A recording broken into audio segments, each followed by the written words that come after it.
नमो भगवते वासुदेवाय। मित्रों, कार्तिक मास की एकादशी से पूर्णिमा तक के इन 5 दिनों में भगवान श्री कृष्ण का ध्यान करना चाहिए। भगवान श्री कृष्ण ने कार्तिक एकादशी से कार्तिक की पूर्णिमा तक पांडवों को धर्म, अर्थ, काम और मोक्ष का ज्ञान दिया था।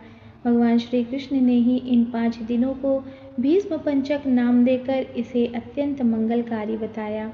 भीष्म पंचक का पहला दिन देव उठावनी एकादशी को पड़ता है। इस दिन भक्तों को भगवान विष्णु और माँ लक्ष्मी की विशेष रूप से आराधना करनी चाहिए। उन्हें कमल पुष्प अर्पित करने चाहिए। भीष्म पंचक का दूसरा दिन भगवान विष्णु का तुलसी माता के साथ विवाह किया जाता है। भीष्म पंचक 1 नवंबर से कार्तिक पूर्णिमा 5 नवंबर 2025 तक रहेगा। यह व्रत भीष्म पितामह के स्मरण में मनाया जाता है और माना जाता है कि जो लोग पूरे कार्तिक मास का व्रत या नियम पालन आदि नहीं कर पाते, उन्हें भीष्म पंचक का व्रत करने से पूरे कार्तिक मास का पुण्य मिल जाता है। इस पर भी यदि आप भीष्म पंचक का व्रत नहीं कर सकते, असहाय हैं, असमर्थ हैं, तो कार्तिक पूर्णिमा पर 365 बाती का दीपक जलाकर आप पूरे कार्तिक मास का पुण्य फल पा सकते हैं। तो आइए जानते हैं भीष्म पंचक से जुड़ी ये पौराणिक कथा कौन सी है। किसी गांव में एक साहूकार और उसकी पत्नी रहा करते थे। उनके एक बेटा और बहू भी थे। बहू कार्तिक माह में नित्य प्रातः उठकर नदी में कार्तिक स्नान के लिए जाया करती।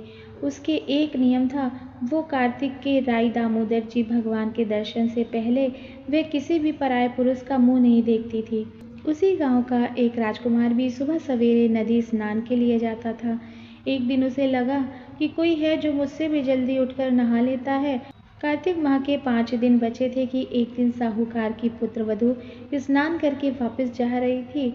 उसी समय राजकुमार स्नान के लिए आया तो जल्दी जल्दी में साहूकार की पुत्रवधू के पाँव की एक मोजड़ी वहीं छूट गई। राजकुमार ने उसकी मोजड़ी उठा ली और सोचने लगा कि जिस स्त्री की यह मोजड़ी इतनी सुंदर है, वह स्त्री भला कितनी सुंदर होगी। उसने पूरे गांव में घोषणा करवा दी कि जिसकी यह मोजड़ी है वह 5 रात मेरे पास आएगी। जब साहूकार की पुत्रवधू को यह पता चला तो साहूकार की पुत्रवधू ने कहलवा दिया कि मैं 5 रात ब्रह्म मुहूर्त में आऊंगी, लेकिन किसी को साख भरने यानी कि हामी भरने बैठा देना।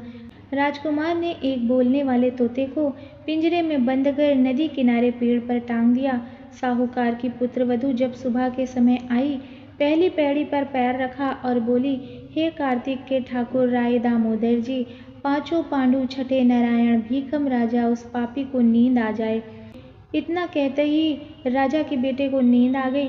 पुत्रवधू कार्तिक स्नान करके जाने लगी तो तोते से बोली, सुबह सुबह तेरे गल डालूंगी मोतिया हार, मैं पतिव्रता नार, मेरे सत की लाज राखियो, भरियो मेरी साख।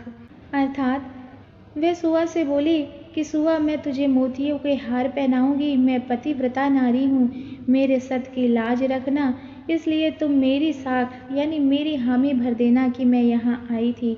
सुआ ने कहा, ठीक है, मैं तेरी साख भर दूंगा। वह तो कहकर चली गई। राजकुमार उठा और सुआ से पूछा, सुआ सुआ, वह आई थी क्या, कैसी थी? तब सुआ बोला, आभा की सी बिजली, होली की सी झल, रूप की सी कामनी, गुलाब का सा रंग। अगले दिन राजकुमार अंगली चीर कर लेट गया, यह सोचकर कि वह फिर से आकर निकल न जाए। सारी रात दर्द में तड़पता रहा। साहूकार की पुत्रवधू दूसरे दिन सुबह के समय जब आई, पहली पैड़ी पर पैर रखा और बोली, हे कार्तिक के ठाकुर राय दामोदर जी, 5 पांडु छठे नारायण भीखम राजा, उस पापी को खूब नींद आ जाए। इतना कहना था कि राजकुमार को नींद आ गई। सुबह राजकुमार ने तोते से फिर पूछा, सुबह सुबह क्या वो आई थी? तब सुबह ने उसे सारी बात बतला दी और कहा, हाँ वो आई थी। अब राजकुमार ने सोचा कि तीसरी रात को वह फिर से ना सो जाए, तो वह आंखों में मिर्ची डालकर बैठ गया। सारी रात दर्द में तड़पता रहा। साहूकार की पुत्रवधू फिर आई और प्रार्थना करने लगी, हे कार्तिक के ठाकुर राय दामोदर जी, 5 पांडु छठे नारायण भीखम राजा, उस पापी को फिर से नींद आ जाए। इतना कहना था और राजा के बेटे को फिर से नींद आ गई। सुबह राजकुमार ने तोते से फिर पूछा, क्या वो आई थी? तो तोते ने कहा, हाँ वो आई थी। अब राजकुमार ने सोचा कि आज रात को मैं ठंड में ही बैठा रहूँगा। राजकुमार ठंड में सारी रात कँपकँपाता रहा और सुबह ब्रह्म मुहूर्त में उसे नींद आ गई।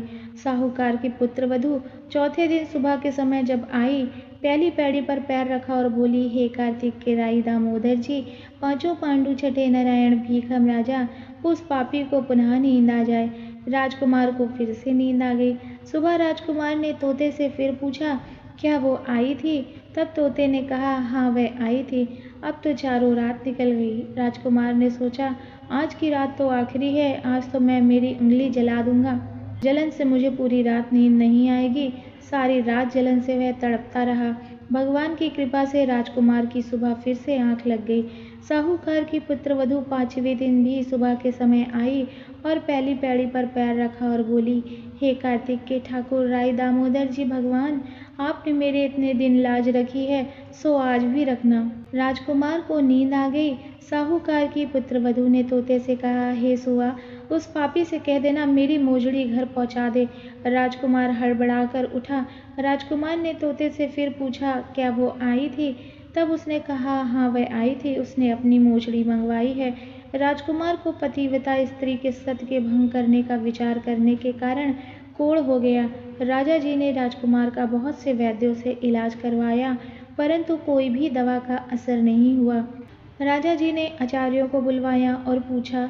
तब आचार्यों ने बतलाया कि राजकुमार ने पतिव्रता स्त्री का सत भंग करने का प्रयास किया है, उसी के पाप स्वरूप इसका अंग अंग जल रहा है।